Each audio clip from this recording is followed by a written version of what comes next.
Have you ever felt ignored or disrespected by your own children? You know that feeling when you're trying to share your wisdom, but your kids just roll their eyes or walk away? It's heartbreaking, isn't it? But here's the good news. It's never too late to rebuild that respect and connection. In this video, we'll explore 5 effective ways to build respect with your children, even when they seem not to listen. By the end of this video, you'll have practical tools to improve your relationship with your kids, feel more heard, and maybe even enjoy their company more.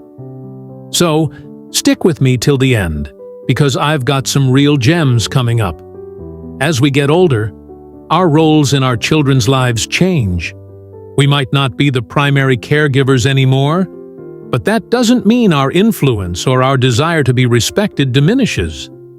In fact, for many of us, it becomes even more important to maintain a meaningful relationship with our children and grandchildren. However, it's common to feel that our kids aren't listening to us as much as they used to. Think about it. We've spent decades raising our children, guiding them through life's ups and downs.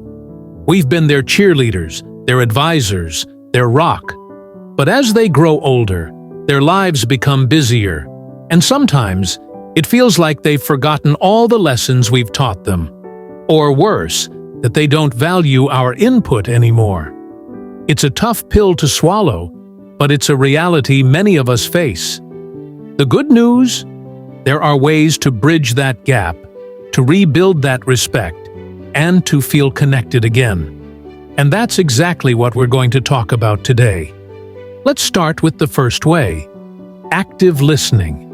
You might be thinking, but I'm the parent. They should be listening to me. And you're right. But sometimes, to be heard, we first need to listen. Think about it.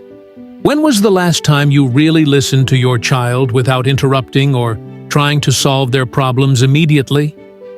Active listening means giving them your full attention, nodding, making eye contact, and reflecting back what they say to show you understand. For example, if your child is talking about a problem at work, instead of jumping in with advice, you might say, "It sounds like you're really frustrated with that situation." This shows that you're engaged and care about what they're saying. When kids feel heard, they're more likely to reciprocate and listen to you in return.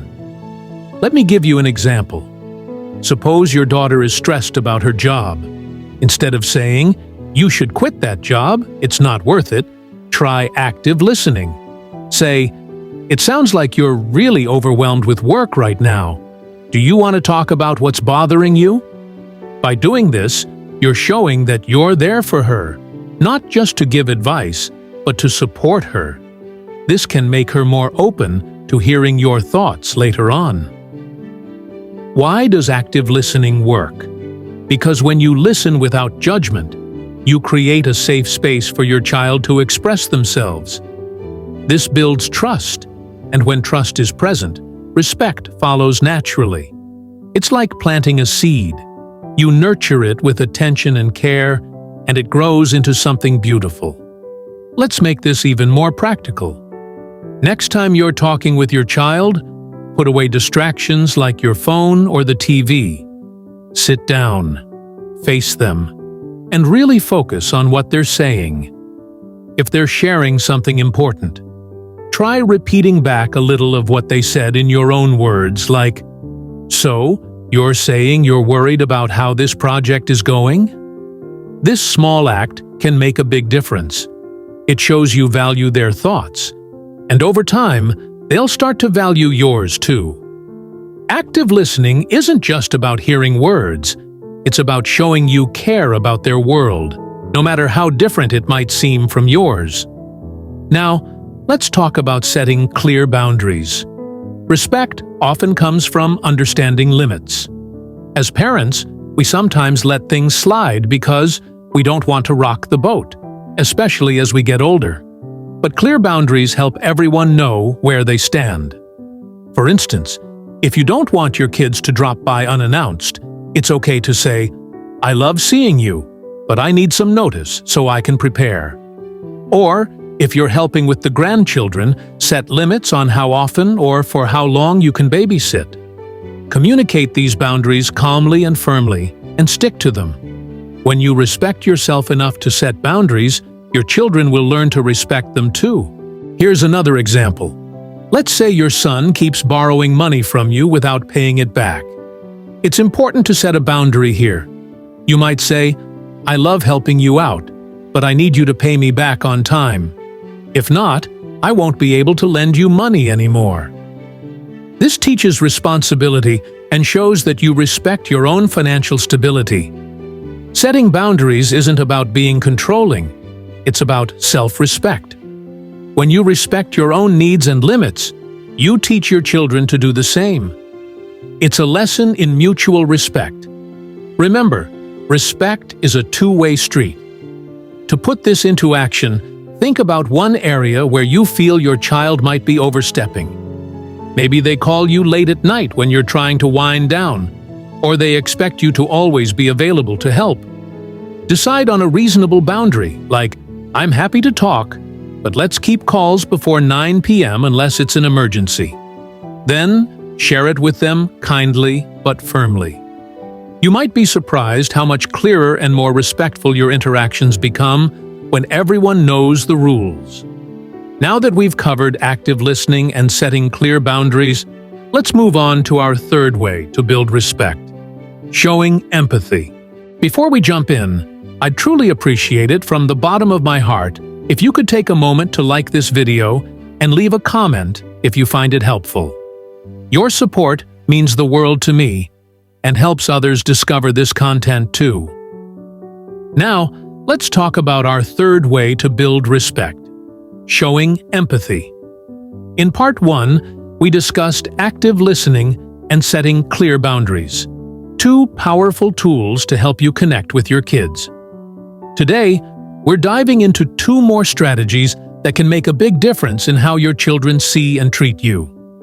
So, let's get started. Empathy is all about understanding and sharing someone else's feelings. It's like stepping into their shoes and seeing the world through their eyes.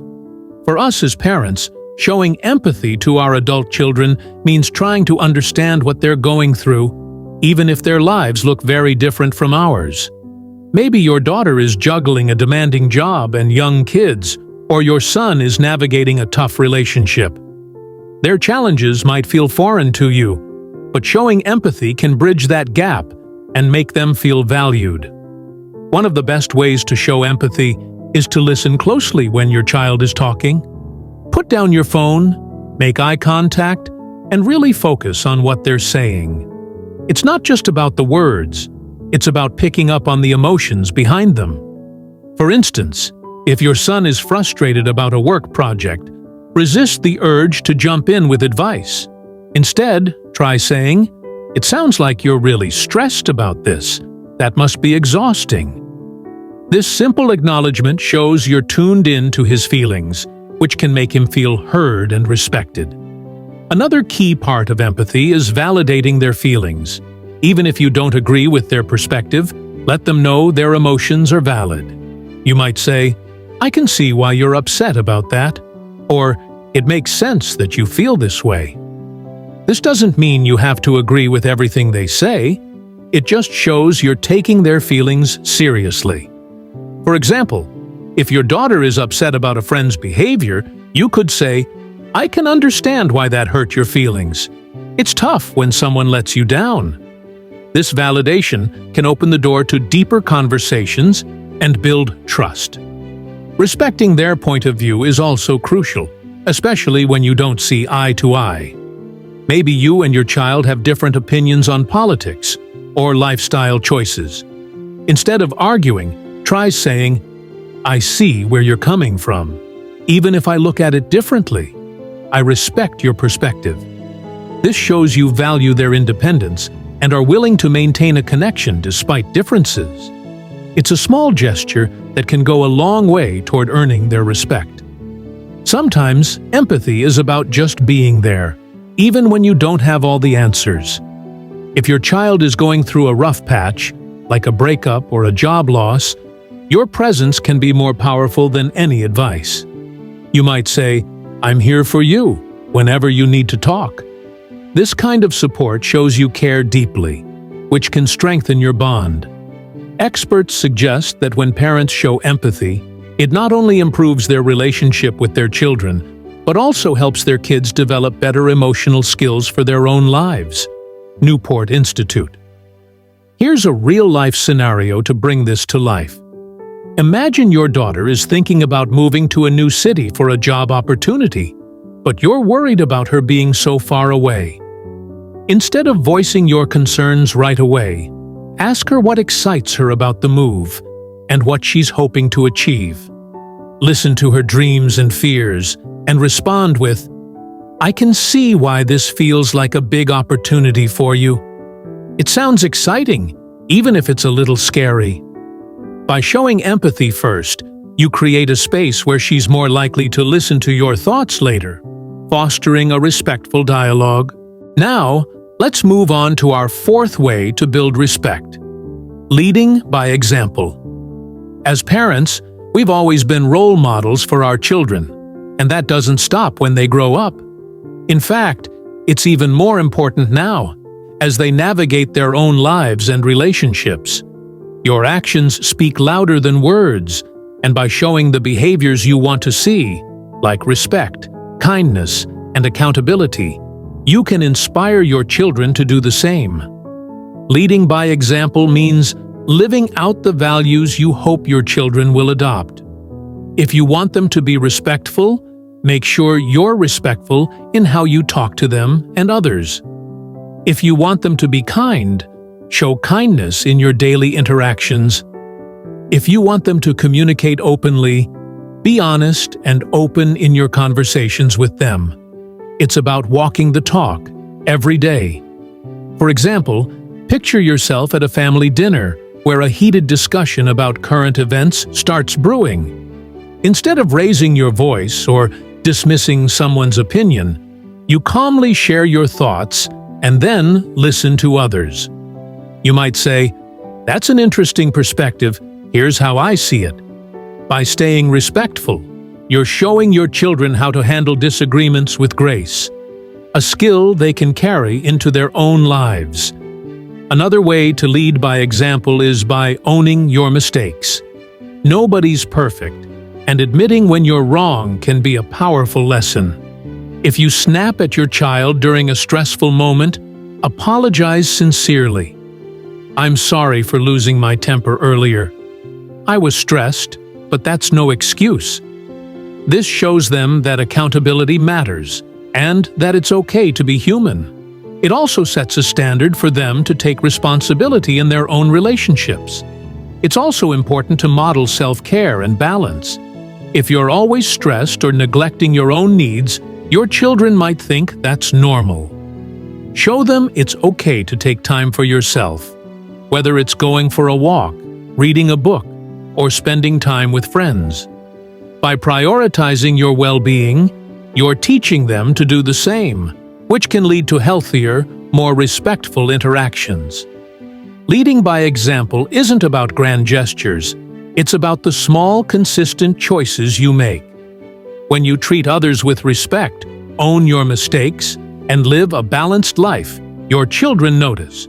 They're more likely to mirror those behaviors, which can strengthen the respect in your relationship. Studies show that parents who model positive behaviors help their children develop stronger social and emotional skills, even into adulthood. So, we've covered showing empathy and leading by example. 2 more ways to build respect with your adult children. These strategies are like seeds you plant. With time and care, they can grow into a stronger, more respectful relationship. In our next part, we'll explore our 5th and final way, finding common ground. This is about discovering shared interests or values that can bring you closer together, reminding you both of the special bond you share. Stay tuned for the next part, where we'll wrap up with this final tip and some encouraging words to keep you motivated. If you're joining us for the first time, we've been diving into practical, heartfelt ways to strengthen your relationship with your adult children. and feel more valued and respected. We've covered some powerful strategies so far, and today we're wrapping things up with our fifth approach, plus a little encouragement to keep you inspired. Before we get started, I want to say a big thank you for sticking with me through this journey. If you're finding these tips helpful, I'd be so grateful if you'd take a moment to like this video and drop a comment with your thoughts or experiences. Your support means the world, and it helps others find this content too. Now, let's jump into our fifth way to build respect. Finding common ground. Finding common ground is about discovering those special points of connection that you and your adult child share, whether it's a hobby, a value, or a cherished memory. When you focus on what brings you together, it's like building a bridge that makes communication easier and respect stronger. Think about it. Even if your lives seem worlds apart, there's always something that can tie you back to each other. Maybe you both love a good mystery novel, or you share a soft spot for old family recipes. Those shared moments can spark joy and remind you both of the bond you've always had. Let's make this practical. Suppose you and your son both enjoy watching classic movies. Why not plan a movie night where you pick a favorite from your childhood and watch it together? Pop some popcorn, settle in, and let the conversation flow. You might find yourselves laughing over the same scenes or sharing stories about what those movies meant to you growing up. Or maybe you and your daughter both value giving back to the community. You could volunteer together at a local charity or food bank. Working side by side for a cause you both care about can deepen your connection and show her that you respect her passions. If your interests don't seem to overlap at first, don't worry. Common ground can also come from shared values or experiences. For instance, maybe you both believe in the importance of family. You could sit down and talk about your favorite family traditions, like holiday gatherings or Sunday dinners, and brainstorm ways to keep those traditions alive. Or you could pull out old photo albums and reminisce about the past. Those trips down memory lane can bring you closer and remind your child of the love and history you share. Each of these strategies is like a tool in your toolbox. You don't have to use them all at once, but even picking one or two to try can make a difference. Maybe start with something simple, like asking your child about their day and really listening, or inviting them to do something you both enjoy. Over time, these small steps can lead to big changes in how you and your child relate to each other. I know it's not always easy. Relationships can be messy, and sometimes it feels like you're taking one step forward and two steps back. But here's the truth. You're already showing how much you care just by watching this video and thinking about how to improve things. That's a huge step. Be patient with yourself and your children. Change takes time, and every effort you make is a seed planted for a stronger, more respectful relationship. Studies back this up. Positive parent-child relationships, built through things like shared activities and open communication, are linked to better emotional well-being for both parents and children. Nature Communications Psychology. So, keep going. You've got this. I'd love to hear from you now. Have you tried any of these strategies with your children? Maybe you've found a special way to connect that's worked for you. Share your stories or tips in the comments below. I'm sure other viewers would love to hear them too.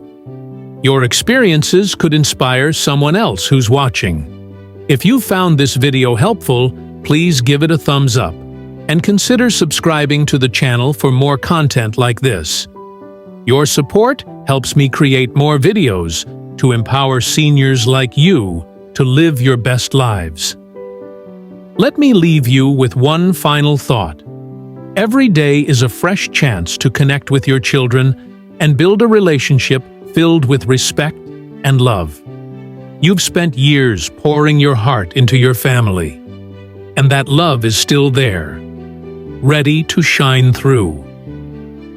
Here's to creating more moments of connection and understanding, no matter what age you or your children are. Thank you so much for watching, and I'll see you in the next video.